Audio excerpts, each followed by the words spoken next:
Betamon X Antibody or Betamon X is exactly what you would expect if you went up to an artist and told them to make a Betamon X Antibody form, and said artist looked at you strangely and asked, "Huh?" Now, in all seriousness, Betamon's regular design is rather simplistic, which is a huge part of this little critter's charm. He strikes a good balance of cute, cool, and silly, which is appealing to most people, but also leads to it being somewhat forgettable among the sea of very distinct and elaborate designs with very clear purpose. The X form of Betamon casts Betamon as an endangered species due to people overhunting them, since they seem to make for good pets, causing the remaining population to be more adaptive to combat. The X antibody form reflects that by making him spiky. Now, the ethical and uncomfortable implications that come with the reference book essentially implying a sentient species getting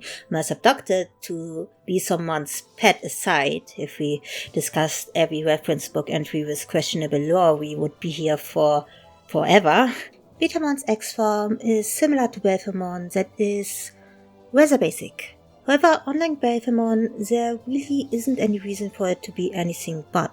Betamon is what I would classify as a filler Digimon. It's one of the earliest Digimon to have gotten an X form, and it's very clear they most likely only gave it one to stack the booster of the new gimmick. There are only 2 cards of the X antibody form, both were released in the Hyper Colosseum era of Digimon over 20 years ago.